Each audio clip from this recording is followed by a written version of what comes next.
तो फिल्म की शुरुआत होती है और हम एनी नाम की एक लड़की को देखते हैं जो किसी चीज से बचकर भाग रही थी, लेकिन हमें वो चीज उसके पीछे नहीं दिखाई जाती। वो बहुत ही ज्यादा घबराई हुई थी।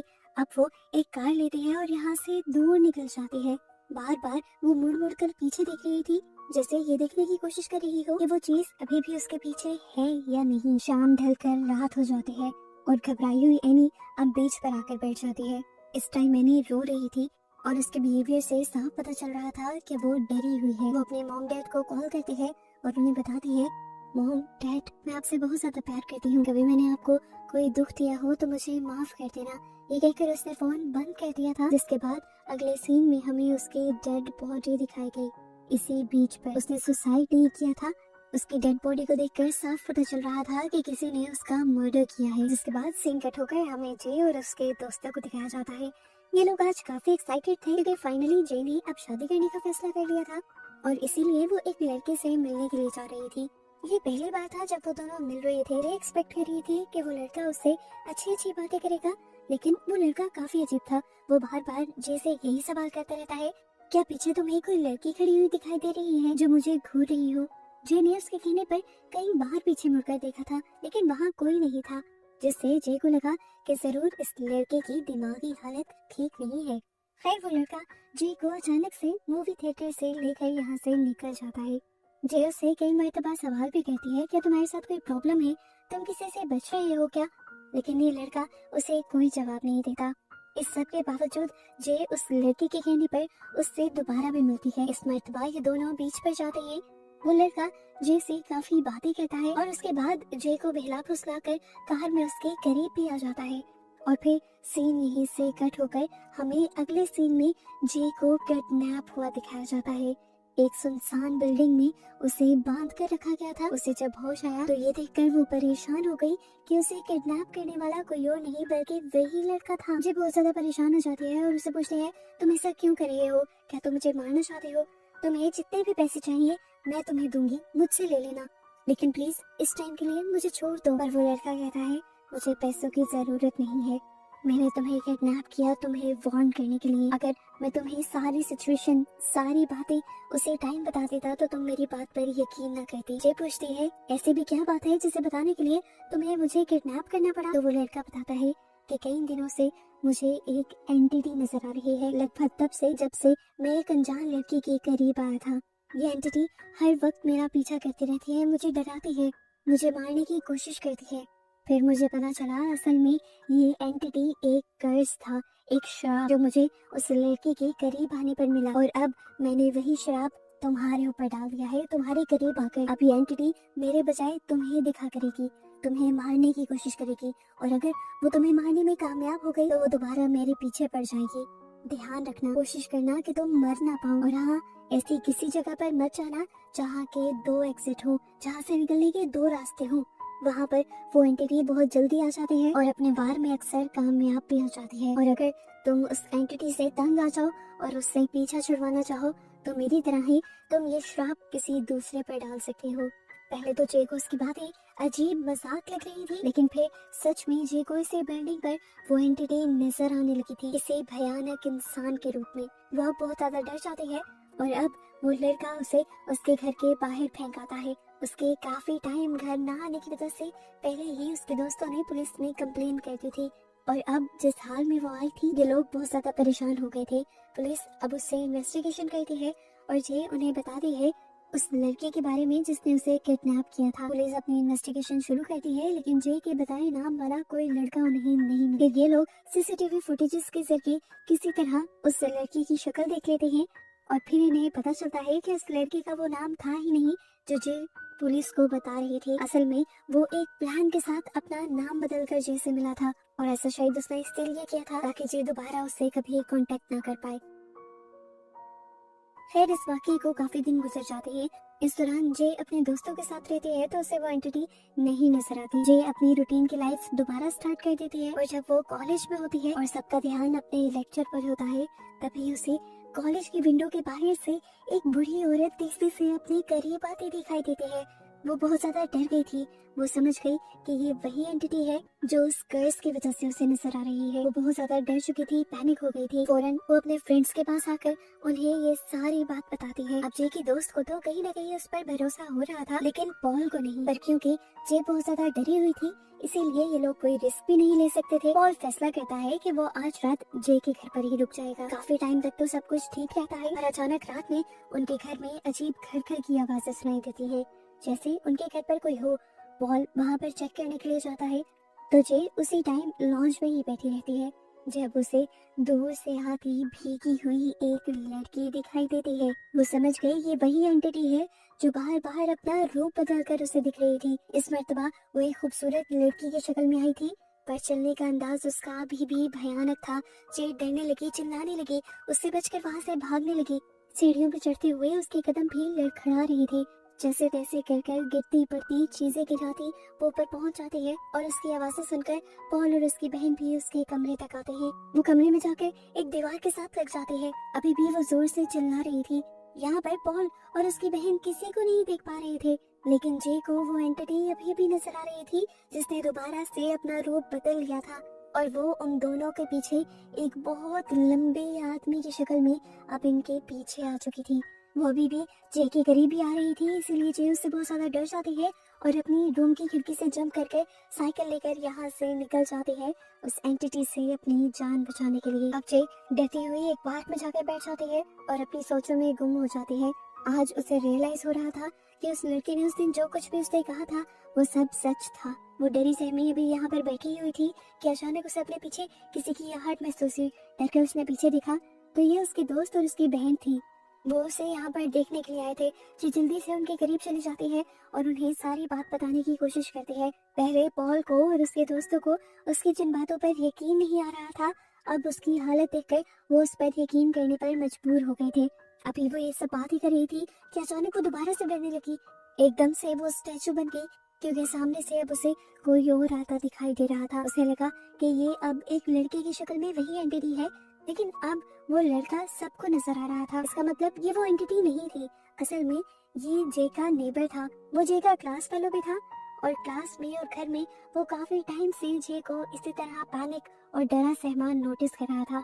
वो इन लोगों से इनकी प्रॉब्लम पूछता है और कहता है, क्या मैं आप लोगों की कोई मदद कर सकता हूँ? जे और उसके दोस्त इस लड़की को सब कुछ बता देते हैं, तो वो लड़का इन्हें कहता है इस प्रॉब्लम से निकलने के लिए हमें उसी लड़के के घर जाना होगा जिस लड़की की वजह से ये प्रॉब्लम स्टार्ट हुई थी। उसकी बात मानते हुए ये लोग उस लड़के के घर तो चले जाते हैं, पर पता चलता है कि वो लड़का तो कब से ये घर खाली कर जा चुका है। ये लोग अब उसके घर की तलाशी लेते हैं, जहाँ पर उन्हें उस लड़की की बस एक तस्वीर मिलती है, जिससे उन्हें उसके स्कूल का पता चल जाता है। अब ये लोग उसके स्कूल जाते हैं और उस लड़की की इंफॉर्मेशन निकाल लेते हैं और फिर उस तक पहुँच भी जाते हैं। ये लोग असल में उस एंटिटी और कर्स के बारे में सब कुछ जानना चाहती थी। वो लड़का अब इनके साथ बैठता है, कोऑपरेट करता है और इन्हें बताता है कि ये सब उसके साथ तब शुरू हुआ था जब वो एक लड़की से मिला था। वो काफी टाइम तक इस एंटिटी के डर में रहा, जिसकी वजह से उसके दिन रात का सुकून चला गया, उसकी लाइफ खराब हो गई, उसकी जॉब चली गई। पहले तो उसने भी यही फैसला किया था कि वो अपनी वजह से किसी को नुकसान नहीं पहुंचाएगा, ये कर्ज किसी दूसरे पर नहीं डालेगा। लेकिन फिर एक दिन वो इतना मजबूर हो गया कि उसे वो सब करना पड़ा। फिर ही वो प्लान बनाते हुए जे से मिला था। अब वो इन लोगों को बताता है कि अगर जे भी इस सारी चीज से छुटकारा पाना चाहते हैं तो उसे भी किसी के करीब जाना होगा। अब इन्हें कुछ समझ नहीं आता कि इन्हें क्या करना चाहिए।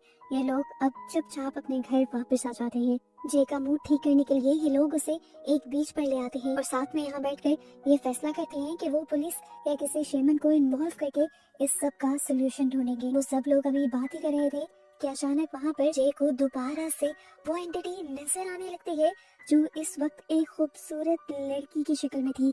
इससे पहले कि जे यहाँ पर कुछ कर पाती, वो लड़की उसे बालों से पकड़ लेती है। उसके ऊपर की तरफ खिंचे हुए बाल जे के सारे दोस्त भी नोटिस कर पाते हैं।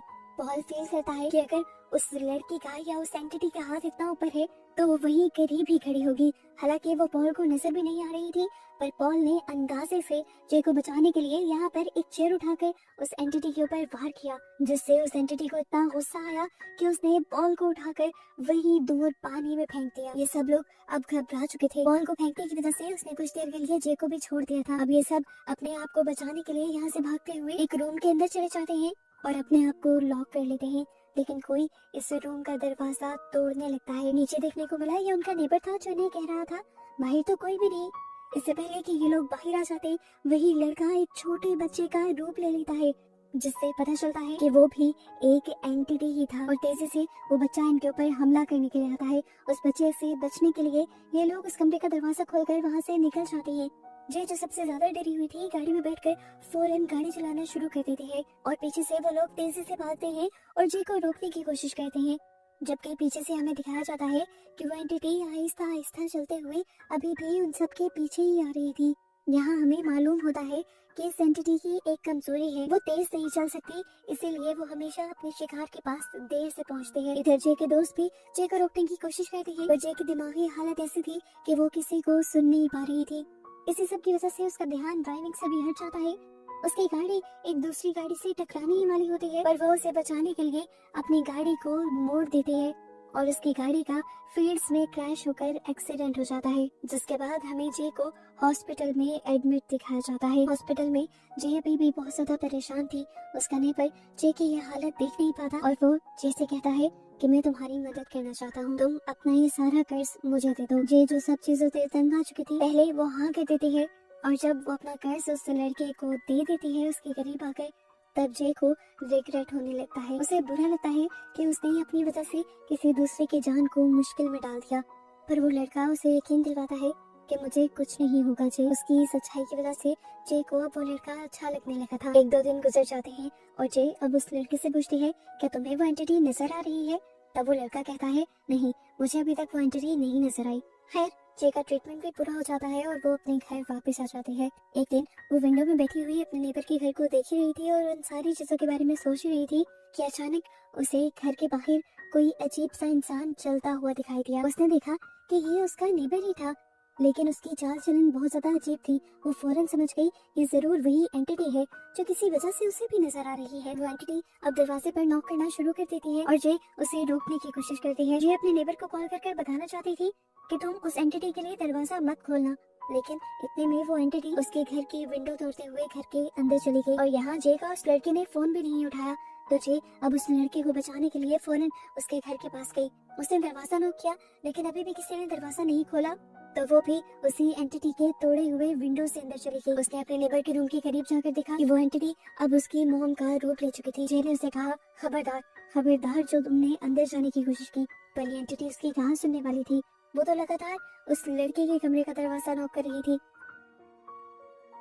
इधर जय अब जोर जोर से चिल्ला भी रही थी, अपने नेबर को बताने की कोशिश भी कर रही थी कि दरवाजा मत खोलना, दरवाजा मत खोलना।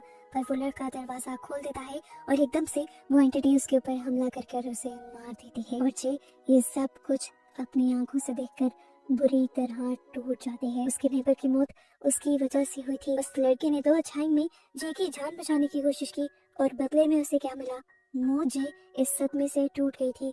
वो गाड़ी चलाकर अपने घर से दूर चले जाते हैं। अब उसे डर ये भी लग रहा था कि उसका नेबर तो मर चुका है, तो एंटिटी जरूर दोबारा उसके पीछे पड़ जाएगी। इसी डर में वो पूरी रात अपने घर के बाहर सड़क पर ही सोती है और सुबह होते ही अपनी गाड़ी को बीच पर ले जाती है। वहाँ बीच पर उसे एंजॉय करते हुए 3 लड़के नजर आते हैं। एक मर्तबा को उसे ख्याल आता है कि क्यों ना वो अपना कर्ज इन लड़कों को दे दे, लेकिन फिर उसे समझ आ जाती है कि ऐसा करना जुर्म है। वो अब अपने घर वापस आ गई थी। उसने अपना कमरा लॉक कर लिया था और अब वो कमरा किसी के बुलाने पर भी नहीं खोल रही थी। पॉल जो उसका दोस्त था जबरदस्ती से रूम खुलवाता है और उससे बात करने की कोशिश करता है। जे उसे सब बता देती है कि किस तरह उस लड़की की भी मौत उसकी वजह से हुई है और अब वो इस जिंदगी से छुटकारा पाना चाहते हैं। पर पॉल जो उसका बचपन का दोस्त था, उसके मुंह से ऐसी बातें सुनकर वो भी टूट जाता है और इमोशनल होकर उससे कहता है तुम ऐसा कुछ नहीं करोगी, मैं तुम्हारा कर्ज अपने ऊपर ले लूंगा। पर जे ऐसे होने देना नहीं चाहती थी। वो पॉल की जान को खतरे में नहीं डाल सकती थी, इसीलिए अब जे पॉल से कहते हैं हम उस एंटिटी को मारेंगे, उसे उसकी दुनिया में पहुंचा देंगे ताकि आइंदा के बाद कोई उस एंटिटी का शिकार न हो। वो एक प्लान बनाती है और फिर अपने दोस्तों और अपनी बहन के साथ स्कूल में चली जाती है। वहाँ पर स्विमिंग कोर्ट के अंदर इन्होंने उस एंटिटी को पकड़ने का प्लान बनाया हुआ था। पॉल जल्दी से स्विमिंग पूल के इर्द गिर्द बहुत सारी इलेक्ट्रिक डिवाइसेस लगा देता है ताकि ये लोग उस एंटिटी को करंट देकर मार सकें और अब उसे अट्रैक्ट करने के लिए जे पूल के अंदर जंप कर देती है और कुछ ही देर में वो एंटिटी एक आदमी की शक्ल में यहाँ आ भी जाती है। अब क्योंकि वो एक एंटिटी थी तो इनकी बातें सुनना, समझना और इनका दिमाग पढ़ लेना तो उसके लिए एक आम सी बात थी। वो उनका प्लान समझ जाती है और अब उन्हीं की डिवाइसेस पहले उठाकर पानी में फेंकने लगती है।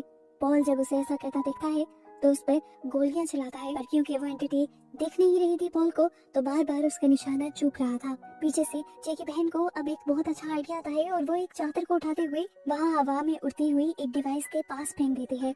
असल में हवा में डिवाइस इसीलिए उड़ रही थी क्योंकि वो उस एंटिटी ने पकड़ी हुई थी और उस कपड़े के उस एंटिटी पर डलने की वजह से इन्हें वो एंटिटी नजर आने लगी थी।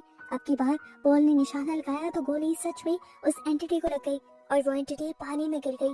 लेकिन पता चला कि वो एंटिटी मरी नहीं थी, बल्कि वो अब जे के पाँव को पकड़ने लगी थी। जे जो ऊपर आने की कोशिश कर रही थी वो जोर जोर से चिल्लाने लग जाती है और जे को बचाने के लिए पॉल जे के पीछे शूट करने लगता है।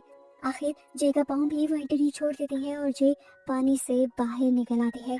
पूल पूरी तरह लाल हो जाता है और इन्हें लगता है कि फाइनली वो एंटिटी मारी गई। ये लोग वहाँ से वापस आ जाते हैं और हमें कुछ दिन बाद का सीन दिखाया जाता है। उस दिन के बाद से पॉल जे के पास ही रहता है क्योंकि जे बहुत ज्यादा डर कर रहने लगी है। काफी टाइम हो गया है पॉल को वो एंटिटी नजर नहीं आई क्योंकि पॉल जे के करीब भी चला गया था ताकि अगर वो एंटिटी ना भी मरी हो तो वो जो भी नुकसान पहुंचाए वो पॉल को ही पहुंचाए।